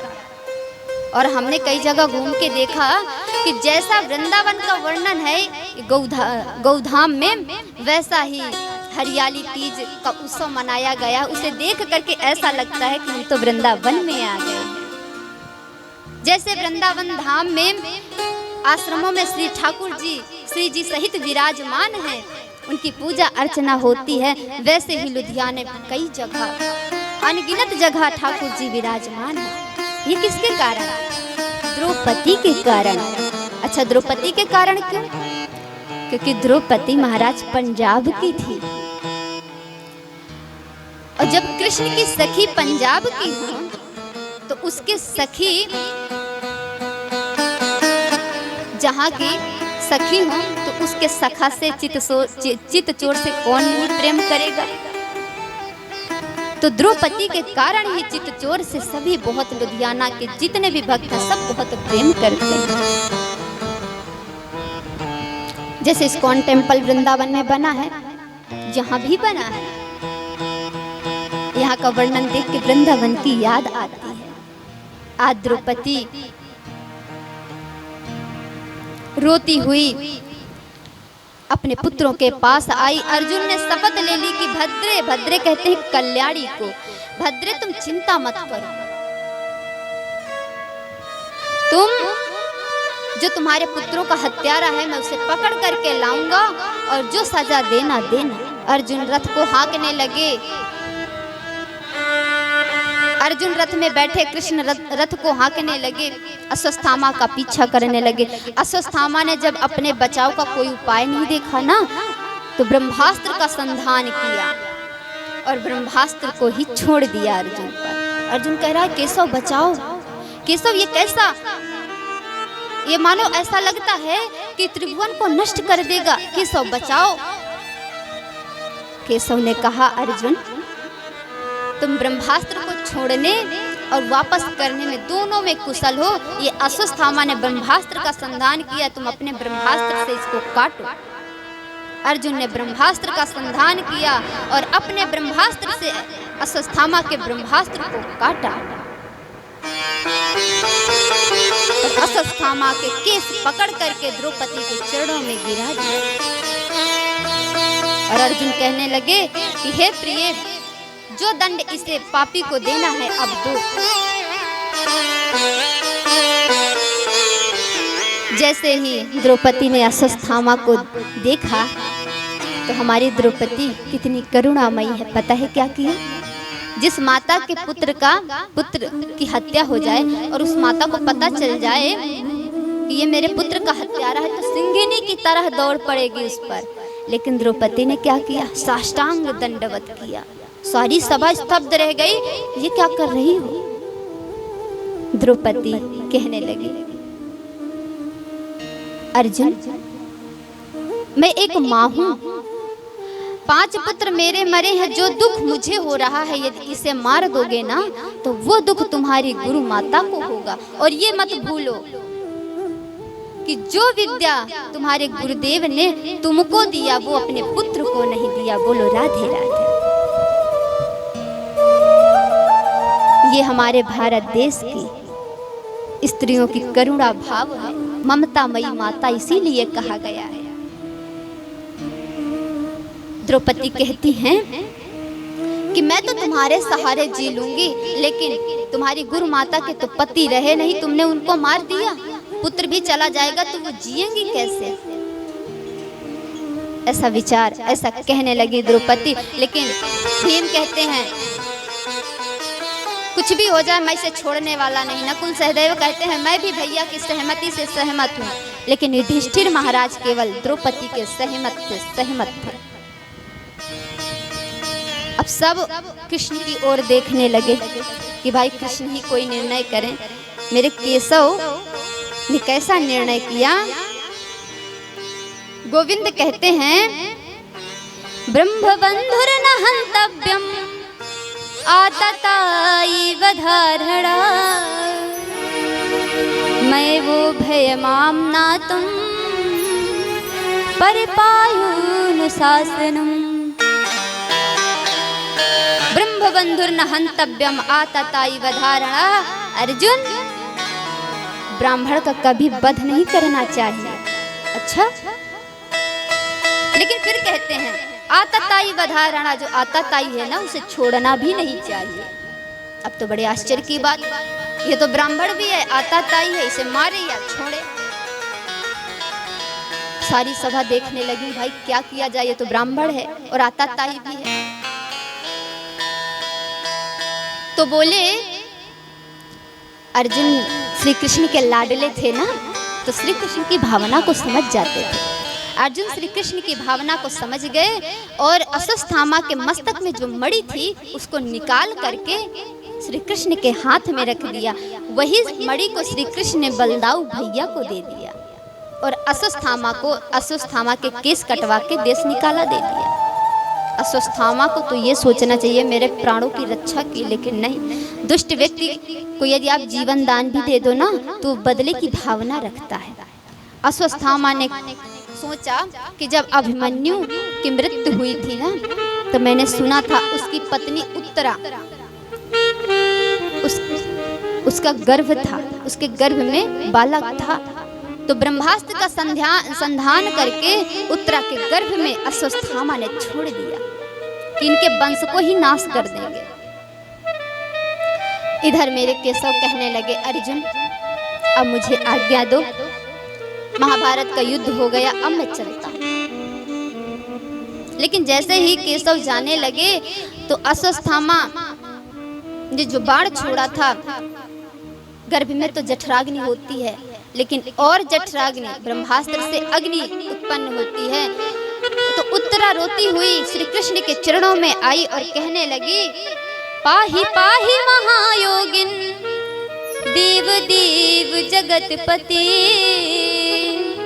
नान्यम तद भयम पश्ये यस्य मृत्युर्पराशपरम। पाहि पाहि महायोगिन, हे गोविंद मेरी रक्षा करो, आपके सिवा अपना रक्षक मैं किसी को नहीं जानती। मेरे गोविंद सब कुछ समझ गए और मेरे गोविंद अंगूठे का आकार लेकर के उत्तरा के गर्भ में प्रवेश कर गए और परीक्षित की रक्षा की। अब जब गोविंद दोबारा जाने के लिए तैयार हुए तो माता कुंती रोने लगी। माता कुंती ने कहा, हे प्रभु। जैसे ही प्रभु कहा तो मेरे गोविंद ने कहा, बुआ जी। कुंती माता ने कहा, बुआ जी मत कहना। बोले क्यों? बोले जब जब मैं आपकी वंदना करना चाहती हूँ आप बुआ जी कह देते हो, मैं भूल जाती हूँ। अच्छा ठीक है बुआ जी, आप मुझे भगवान मानती हो तो वरदान मांगो। तो देखिए सभी ने तो अपने इच्छा अनुसार वरदान मांगा, लेकिन कुंती माता ने क्या मांगा? भागवत भर में यानी संसार में भी किसी ने ऐसा वरदान नहीं मांगा। सभी सुख की इच्छा करते हैं, लेकिन कुंती माता ने क्या मांगा? विपदः सन्तु न शाश्वता तत्र तत्र जगत गुरो भवतो दर्शनम यस्या द पुनर्भव दर्शनम। विपदः सन्तु न शाश्वता, हे कृष्ण यदि तुम भगवान कहते हो तो विपत्ति व विपत्ति मुझे आती रहे और मैं कुछ नहीं चाहती। केशव कहने लगे, बुआ जी ये आप क्या मांग रही हो? आपने तो जीवन भर विपत्ति झेला और अब भी विपत्ति। बोले केशव विपत्ति में तुम्हारी याद आती है और सुख में तुम भूल जाते हो। मन से तुम्हारा ध्यान निकल जाता है, लेकिन जब दुख होता है ना तब तुम याद आते हो। कहते हैं हनुमान जी महाराज ने कहा है, कहे हनुमंत विपत प्रभु सोई।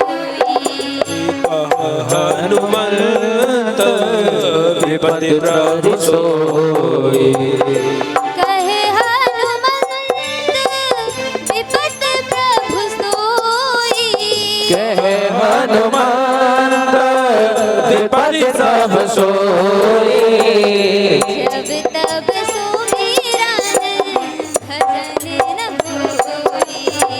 जब तब सुमिरन भजन न होई। कहे हनुमंत विपत प्रभु सोई। हनुमंत विपत प्रभु सोई। कहते हैं कहे हनुमंत विपत प्रभु सोई। हनुमान जी महाराज ने कहा, कहे हनुमंत विपत प्रभु सोई, जब तब सुमिरन भजन न होई। विपत्ति आती है तभी भगवान का भजन होता है और विपत्ति नहीं तो भजन नहीं। इसलिए महाराज जब दुख आवे ना तो कभी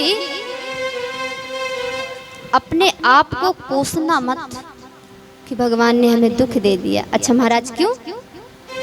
क्योंकि भगवान दुख भी उन्हीं को देते हैं जो भगवान के पात्र विशेष होते हैं, इसलिए उन पर दुख ज्यादा आता है। क्योंकि भगवान उनके हाथ से करते तो सब कुछ भगवान ही है। हम कथा कह रहे हैं, हम नहीं कह रहे, भगवान कह रहे हैं।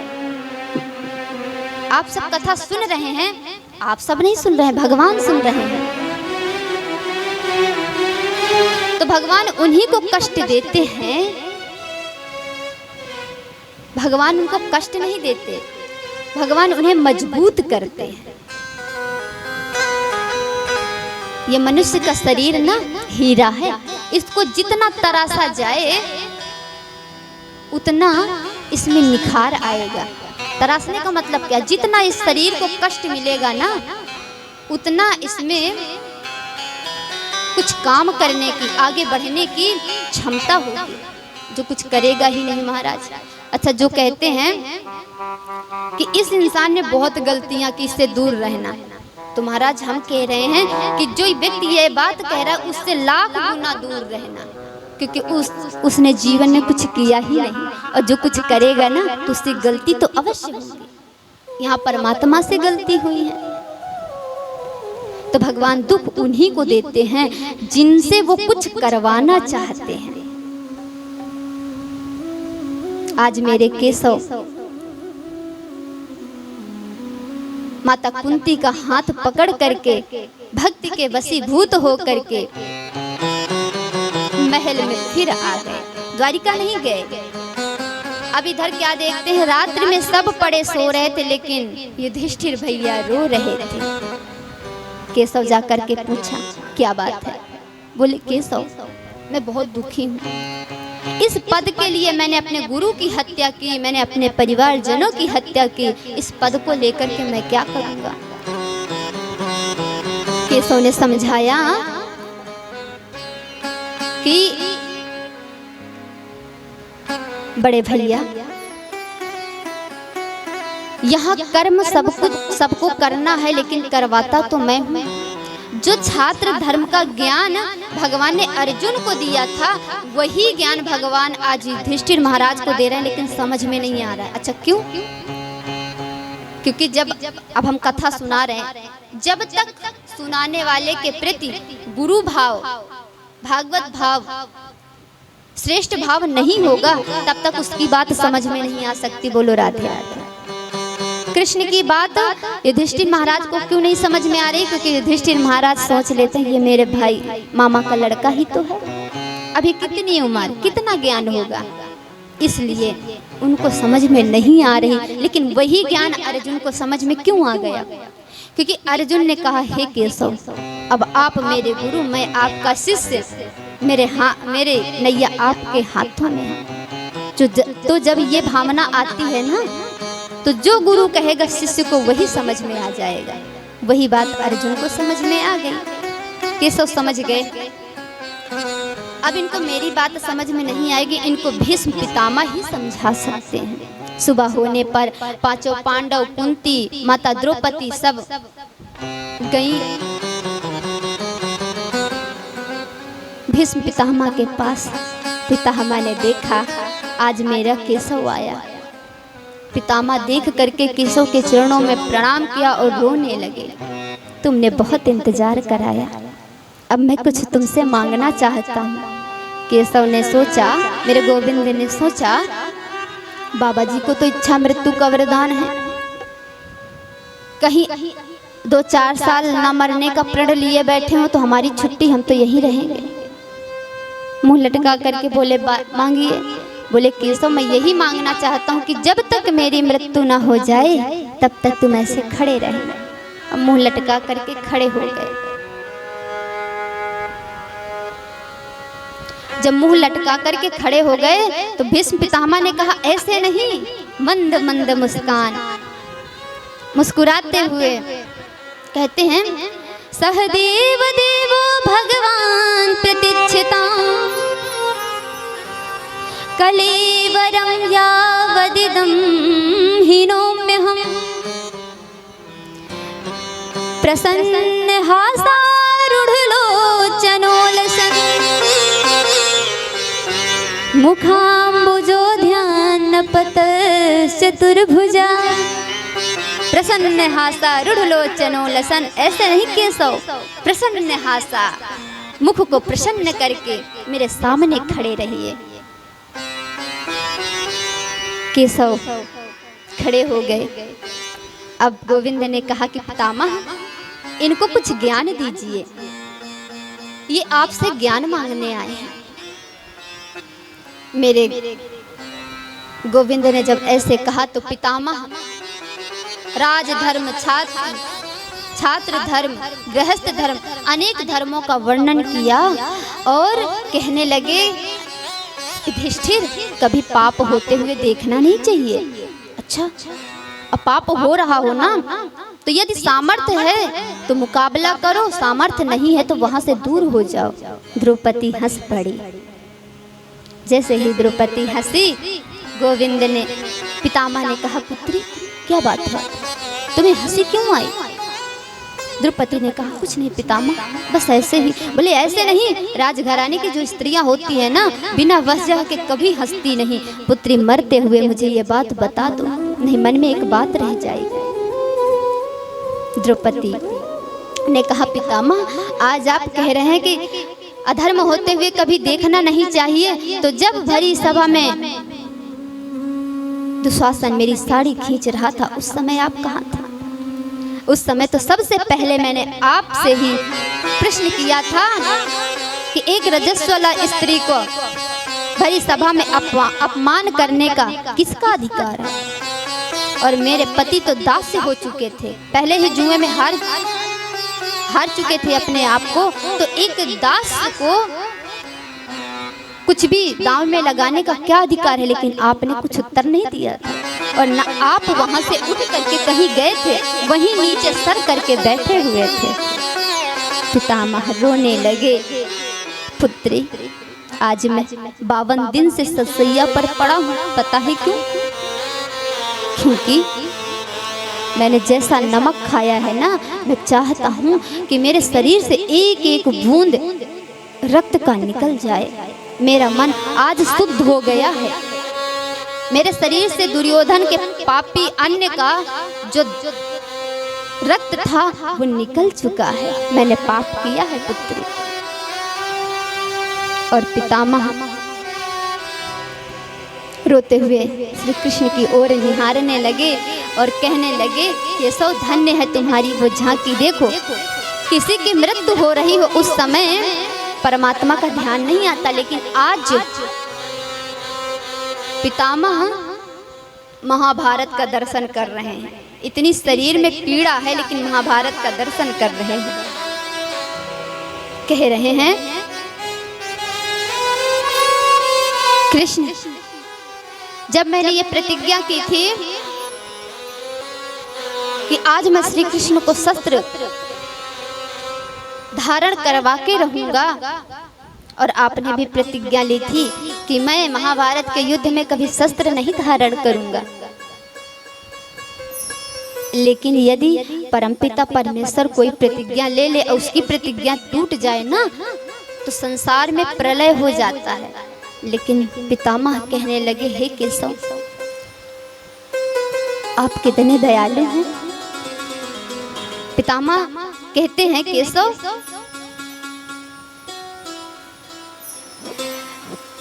पितामह ने कहा, केशव आप कितने दयालु हैं कि आपने मेरी प्रतिज्ञा को रखने के लिए अपनी प्रतिज्ञा तोड़ दी।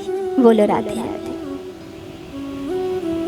प्रेम पंथ के पाले पड़ के हरि को नियम बदलते देखा, हरि का मान भले टल जाए, भक्त का मान न टलते देखा। मेरे गोविंद कैसे हैं? प्रेम के वशीभूत होकर के ना अपने मान की चिंता नहीं करते। हरि का मान भले टल जाए, भक्त का मान न टलते देखा। अपने भक्त के वचनों को, अपने भक्त के वचनों को रखने के लिए अपनी प्रतिज्ञा तोड़ देते हैं। तो आज उस दर्शन को भीष्म पितामह ध्यान कर रहे हैं। और फिर उत्तरायण काल आ गया। गोविंद के दर्शन करते हुए पितामह ने अपने प्राणों को त्याग दिया और स्तुति कर रहे हैं। इतिमति रूप कल्पिता वितषणा भगवती सात्वत पुंगवे विधि स्वासुखमुपगते क्वचित विहर्तुम। और पितामह ने जैसे प्राण को त्यागा, गोविंद थे ना सामने, वैसे ही हम सब भी भगवान से प्रार्थना करें कि हे प्रभु, जैसे पितामह के प्राण निकले हैं, आप सामने खड़े थे, वैसे हमारे भी प्राण निकले तो हमारे सामने खड़े रहना। तो हम सब क्या प्रार्थना करें? इतना तो करना स्वामी, जब प्राण तन से निकले। इतना तो करना स्वामी, जब प्राण तन से निकले। गोविंद नाम लेकर जब प्राण तन से निकले। गोविंद नाम लेकर जब प्राण तन से निकले। तो करना स्वामी, जब प्राण तन से निकले। इतना तो करना स्वामी, जब प्राण तन से निकले।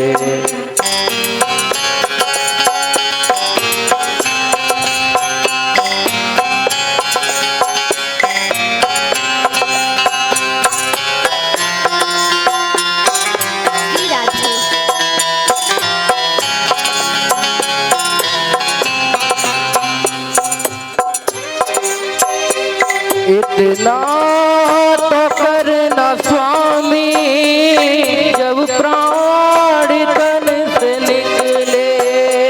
इतना तो करना स्वामी जब प्राण तन से निकले। गोविंद नाम लेकर जब प्राण तन से निकले। गोविंद नाम लेकर जब प्राण तन से निकले।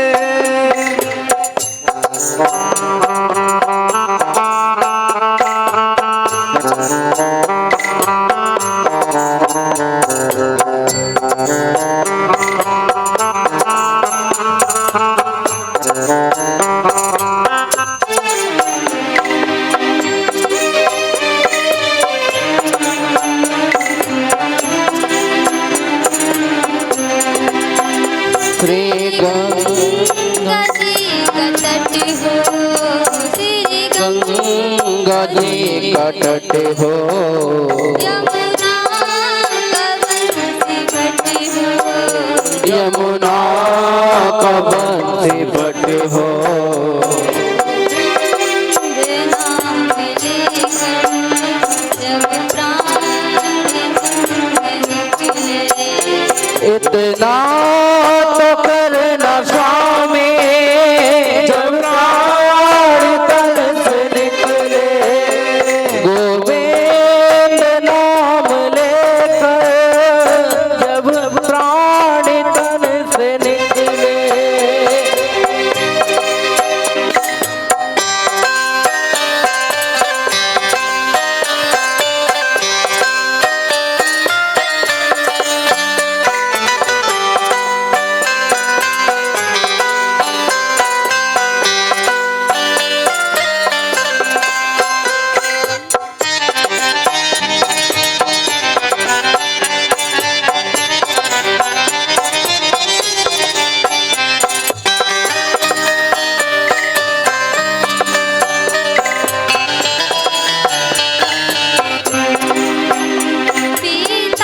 पीतांबरी कसी हो, मन में छवि बसी हो।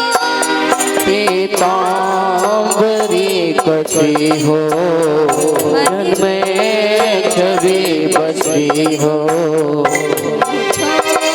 पे कुछ हंसी हो जब प्राण तन से निकले। इतना तो करना स्वामी जब प्राण तन से निकले। गोविंद नाम लेकर जब प्राण तन से निकले। इतना तो करना स्वामी।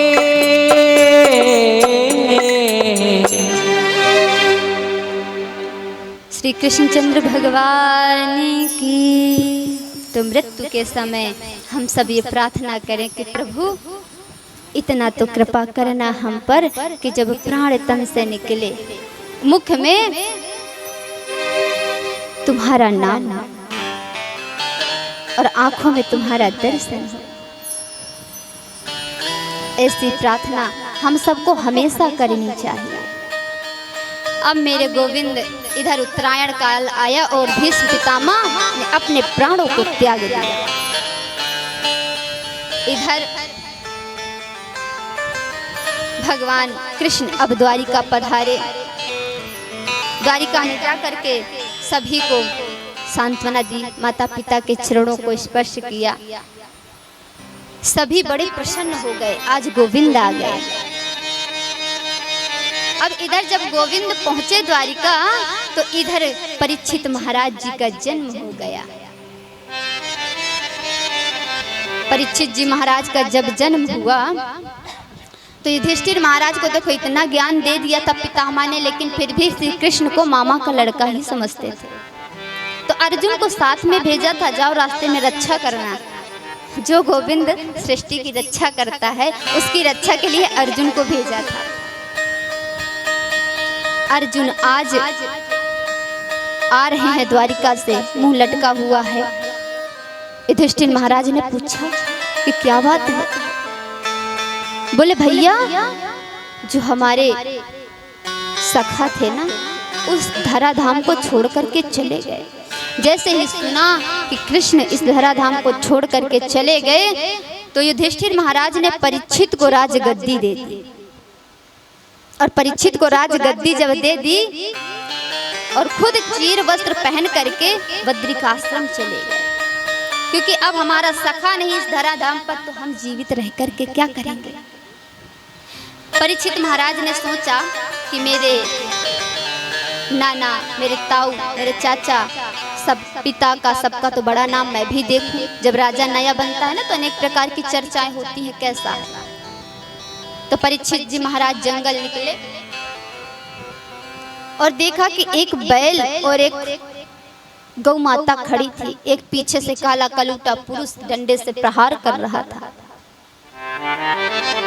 परीक्षित ने देखा कि बैल के 3 पैर तो कटे हुए हैं, केवल एक पैर है, लेकिन वो जो पुरुष था वो उस पैर को भी काटना चाह रहा था।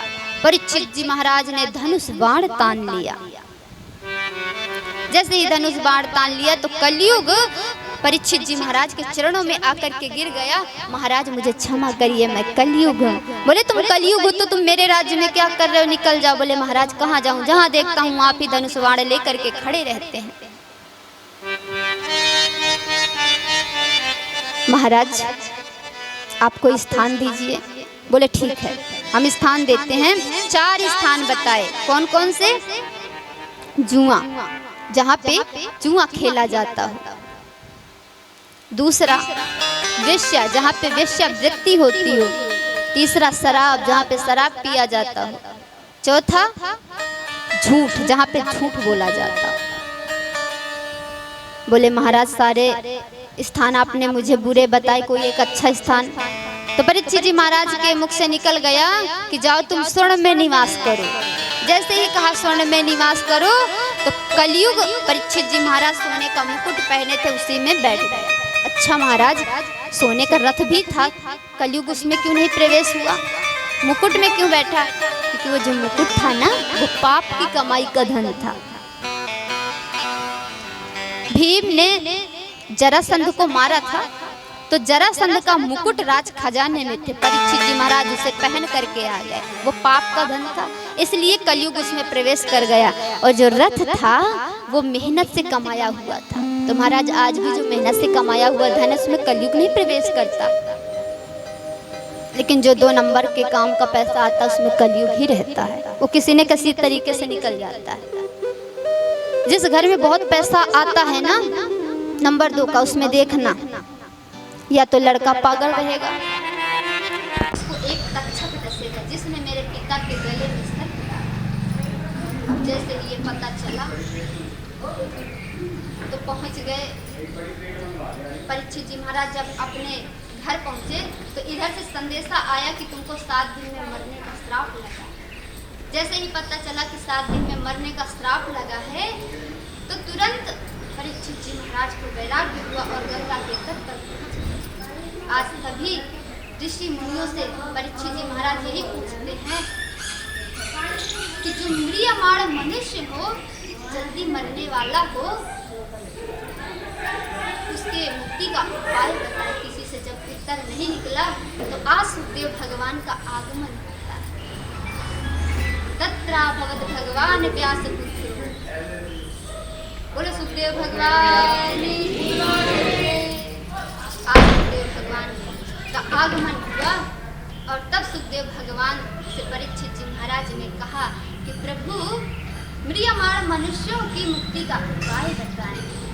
तब सुखदेव भगवान ने बड़ा सुंदर ज्ञान दिया। राजन, सबसे पहले भगवान के भजन के कुछ नियम, क्या नियम है? कहते हैं जित आसनो जित स्वासो जित संगह जितेंद्रिया। सबसे पहले आसन को जीतना चाहिए। हम एक आसन में बैठे तभी हमारा मन भगवान के भजन और कीर्तन में लगे। अब महाराज बैठे 3 घंटा, तो 3 घंटा में कम से कम 30-40 बार तो आसन बदलते हैं। आसन बदलने में ही सारा ध्यान गया तो भजन कहाँ से होगा। फिर जित श्वासो कुंभक रेचक के द्वारा श्वास को जीतो, जित संगत हमारे आस पास पड़ोस में कैसी संगति है इसका बहुत बड़ा प्रभाव पड़ता है। और जितेंद्रिया अपनी इंद्रियों को जीतो, ऐसे करने वाले पुरुष का मन राजा। तब सुखदेव भगवान ने सृष्टि का वर्णन किया और सृष्टि के वर्णन में कहते हैं कि परीक्षित, जब उस परमात्मा को सृष्टि करने की इच्छा हुई तो उसने वो अकेले था, ब्रह्मा को पहले बताया। अब ब्रह्मा ने चारों तरफ देखा तो ब्रह्मा जी के चार मुख, जब ब्रह्मा जी के चार मुख हो गए ना तो चार वेदों का प्रादुर्भाव हो गया। अब ब्रह्मा जी को दो शब्द सुनाई देंगे, तपह, तपह यानी तप करो। ब्रह्मा जी ने तपस्या की, तब भगवान के वैकुंठ धाम का दर्शन हुआ। भगवान के वैकुंठ धाम का जब दर्शन हुआ तो भगवान ने, ब्रह्मा जी ने कहा कि प्रभु मैं सृष्टि तो करूँगी तो सृष्टिकर्ता का अपमान न हो जाए।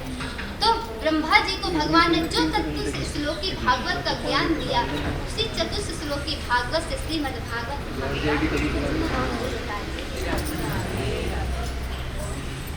तब ब्रह्मा जी ने सृष्टि की।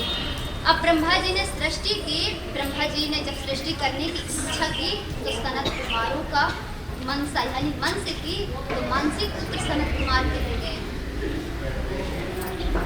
तो सनत कुमारों का प्रादुर्भाव हुआ।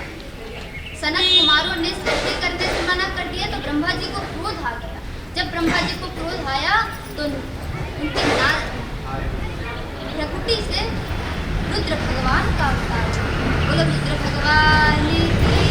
आदि की सृष्टि रुद्र भगवान ने कर दिया। ब्रह्मा जी ने कहा बस अब नहीं करना, तुम जाओ तपस्या करो। फिर ब्रह्मा जी ने इस तरह मरीच आदि ऋषियों अनेक अपने शरीर से ही सबका जन्म दिया। लेकिन जब ब्रह्मा जी को संतुष्टि नहीं हुई तो ब्रह्मा जी ने अपने दोनों भुजाओं से स्त्री और पुरुष को उत्पन्न किया। तब से मैथुन सृष्टि प्रारंभ हुई, जिनका नाम मनु और शतरूपा। तुलसी महाराज ने कहा कि प्रभु मनु और शतरूपा ने फिर क्या किया, बोले इनकी जब इन्होंने सोचा कि सृष्टि करें तो सृष्टि कैसे करें, बोले पृथ्वी तो रसातल में गई है। जैसे ही मन में विचार किया कि पृथ्वी रसातल में गई है तो ब्रह्मा जी के नासिका से भगवान बाराह का अवतार हो गए। बोलो बाराह भगवान। और बाराह भगवान रसातल से हिरण्याक्ष को मार करके पृथ्वी को ला करके जल में स्थापित किया। मनु महाराज ने, उसी ने हम सब मनु महाराज की संतान। तो मनु महाराज ने हम सब की उत्पत्ति की। सबसे पहले मनु महाराज ने 3 बेटी और 2 पुत्र को जन्म दिया, देवहूति, आहुति, प्रसूति। और पुत्र थे उत्तानपाद और परीक्षित जी महाराज ने पूछा कि भगवान ये हिरण्याक्ष कौन था, और भगवान ने 12 रूप बड़ा सुंदर वर्णन करते हैं कि हिरण्याक्ष दिति का पुत्र, अगस्त ऋषि की पत्नी दिति। ये कैसे हुए, बोले एक बार संध्या काल के समय दिति ने काम भावना की इच्छा से कश्यप ऋषि के पास गई और कश्यप ऋषि से कहती है, कश्यप ऋषि ने मना किया कि संध्या काल का समय है, अभी काम उचित नहीं है, महाराज संध्या काल के समय कुछ काम संध्या काल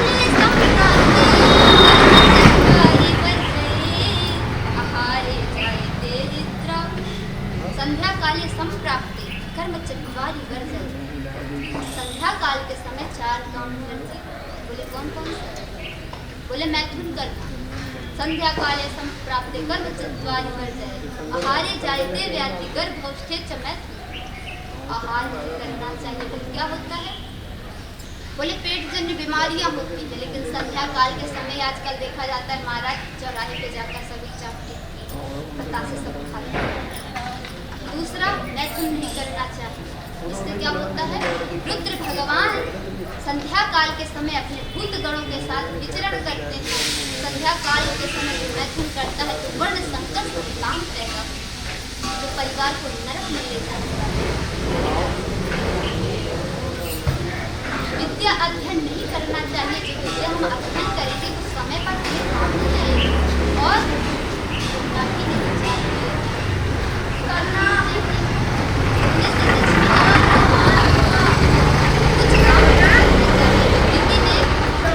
ये काम किया, इसलिए पुत्र आतंकवादी अब दीदी को पश्चाताप हुआ तो दीदी कश्यप जी के पास पहुंची, क्षमा कर दो। कश्यप ऋषि ने कहा ठीक है, तुम्हें पश्चाताप हुआ तो मैं क्षमा करती हूँ। तुम्हें तो पुत्र तो आतंकवादी पैदा होंगे, इस सृष्टि में हाहाकार मचा देंगे, लेकिन पीछे जो पश्चाताप करना, इससे एक तुम्हारा पौत्र प्रहलाद जिसकी कृपा से संसार में शांति ही शांति रहेगी और भक्ति का प्रादुर्भाव होगा। इस तरह से सृष्टि का वर्णन किया और अब कहते हैं कि देवहूति जो मनु महाराज की पुत्री थी देवहूति, उसका वर्णन करते हैं कि देवहूति कौन है। तो महाराज देवहूति गर्दम ऋषि की पत्नी। देवहूति ने मन में विचार किया था कि गर्दम ऋषि के साथ ही विवाह करूंगी, तो मनु महाराज गर्दम ऋषि के पास छोड़ गए और गर्दम ऋषि के पास जब छोड़ गए तो इस शर्त पर छोड़ करके गए कि इससे जो पुत्र होगा वो भगवान का स्वयं अवतार होगा, कपिल भगवान। गर्दम ऋषि ने फिर गर्दम ऋषि ने अपने ही तपोबल से कामक विमान बनाया, उसी विमान में बैठा करके देवहूति को ले जा करके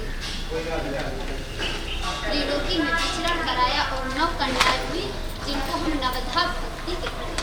आदि की सृष्टि रुद्र भगवान ने कर दिया। ब्रह्मा जी ने कहा बस अब नहीं करना, तुम जाओ तपस्या करो। फिर ब्रह्मा जी ने इस तरह मरीच आदि ऋषियों अनेक अपने शरीर से ही सबका जन्म दिया, लेकिन जब ब्रह्मा जी को संतुष्टि नहीं हुई तो ब्रह्मा जी ने अपने दोनों भुजाओं से स्त्री और पुरुष को उत्पन्न किया। तब से मैथुन सृष्टि प्रारंभ हुई, जिनका नाम मनु और शतरूपा। शिव जी महाराज ने कहा कि प्रभु मनु और शतरूपा ने फिर क्या किया, बोले इनकी जब इन्होंने सोचा कि सृष्टि करे तो सृष्टि कैसे करे, बोले पृथ्वी तो रसातल में गई है। जैसे ही मन में विचार किया कि पृथ्वी रसातल में गई है तो ब्रह्मा जी के नासिका से भगवान बाराह का अवतार हो गया। बोलो बाराह भगवान। और बाराह भगवान रसातल से हिरण्याक्ष को मार करके पृथ्वी को ला करके जल में स्थापित किया। मनु महाराज ने उसी ने हम सब मनु महाराज की संतान, तो मनु महाराज ने हम सब की उत्पत्ति की। सबसे पहले मनु महाराज ने 3 बेटी और 2 पुत्र को जन्म दिया, देवहूति, आपूति, प्रसूति, और पुत्र थे उत्तानपाद और परीक्षित जी महाराज ने पूछा कि भगवान ये हिरण्याक्ष कौन था, और भगवान ने 12 रूप बड़ा सुंदर वर्णन करते हैं कि हिरण्याक्ष दिति का पुत्र, अगस्त ऋषि की पत्नी दिति। ये कैसे हुए, बोले एक बार संध्या काल के समय दिति ने काम भावना की इच्छा से कश्यप ऋषि के पास गई और कश्यप ऋषि से कहती है, कश्यप ऋषि ने मना किया कि संध्या काल का समय है, अभी काम उचित नहीं है, महाराज संध्या काल के समय कुछ काम संध्या काल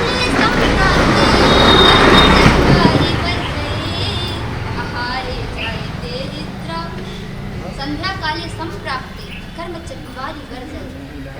संध्या काल के समय 4 काम करते।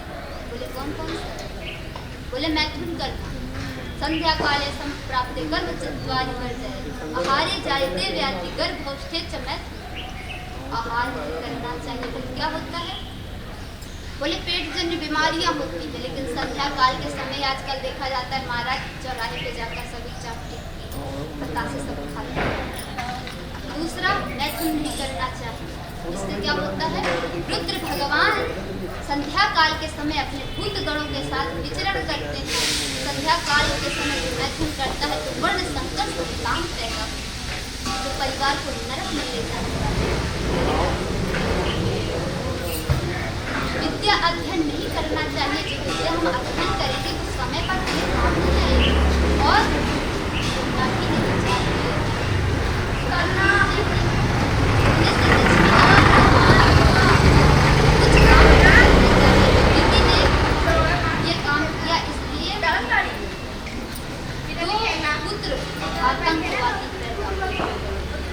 को पश्चाताप हुआ तो दीदी कश्यप जी के पास पहुंची, क्षमा कर दो। कश्यप ऋषि ने कहा ठीक है, तुम्हें पश्चाताप हुआ तो मैं क्षमा करती हूँ।